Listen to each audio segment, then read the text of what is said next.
Mister Sanjay Mehul के office आता है और बताता है कि उसने कल रात एक हत्या होते हुए देखा। फिर वह पूरी घटना बताता है। मैं ऑफिस से घर जा रहा था, काफी अंधेरा था और सड़कें खाली थीं। अचानक मेरी कार रुक गई और मेरी कार की बैटरी डाउन हो गई थी। तभी मैंने बंदूक की आवाज सुनी। मैं बहुत डर गया और तुरंत कार की हेडलाइट चालू कर दी। तभी मैंने एक नकाबपोश आदमी को देखा और उसने किसी को गोली मार दी। मैं डर गया और भाग गया। आपको क्या लगता है कि मिस्टर संजय सच बोल रहा है या झूठ? आपके पास 5 सेकंड हैं, कमेंट करके बताइए।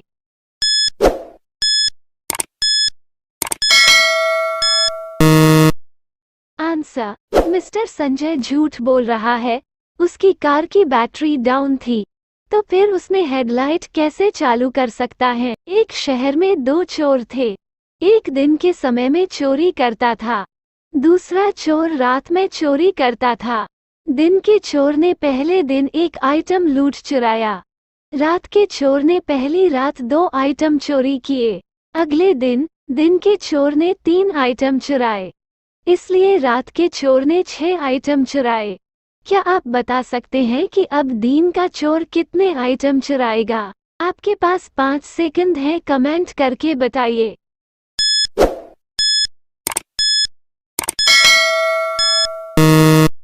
आंसर: 12।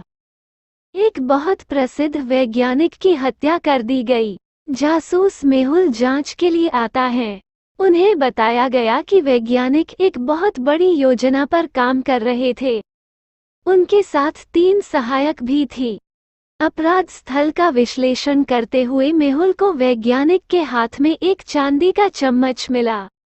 मेहुल ने सोचा कि यह वैज्ञानिक ने सुराग दिया है खूनी को ढूंढने के लिए। सुराग देखकर क्या आप अंदाजा लगा सकते हैं कि कातिल कौन है? आपके पास 5 सेकंड हैं, कमेंट करके बताइए।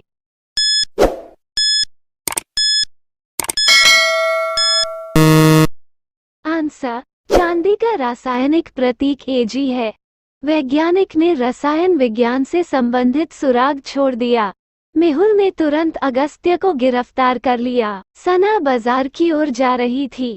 अचानक उसे एक तेज आवाज सुनाई दी, जैसे कि किसी ने उसकी कार को पीछे से ठोक कर दिया हो। नुकसान की जांच के लिए वो अपनी कार से बाहर निकली।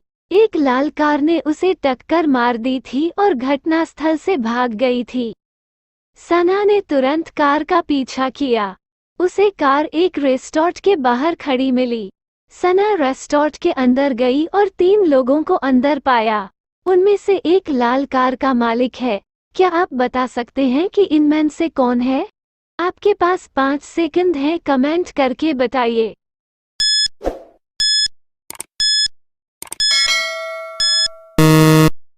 आंसर: 2 नंबर का व्यक्ति। 2 नंबर का व्यक्ति अभी आई है, अभी मेनू कार्ड देख रहा है। सना ने उससे नुकसान की भरपाई की। निकिता ने खिड़की के पास एक टेबल पर कुछ पैसे रखे और सोने चली गई। जब वह वापस लौटी तो पैसे गायब हो चुके थे। उसने अपने दोनों पड़ोसियों से पूछताछ करने गई।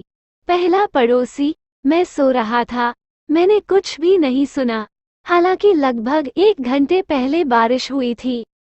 दूसरा पड़ोसी: मैं सुबह से टीवी देख रहा था, अब मैं इस पानी को साफ कर रहा हूँ जो बारिश के कारण आया था। इन दोनों में से कौन सा झूठ बोल रहा है? आपके पास 5 सेकंड हैं, कमेंट करके बताइए।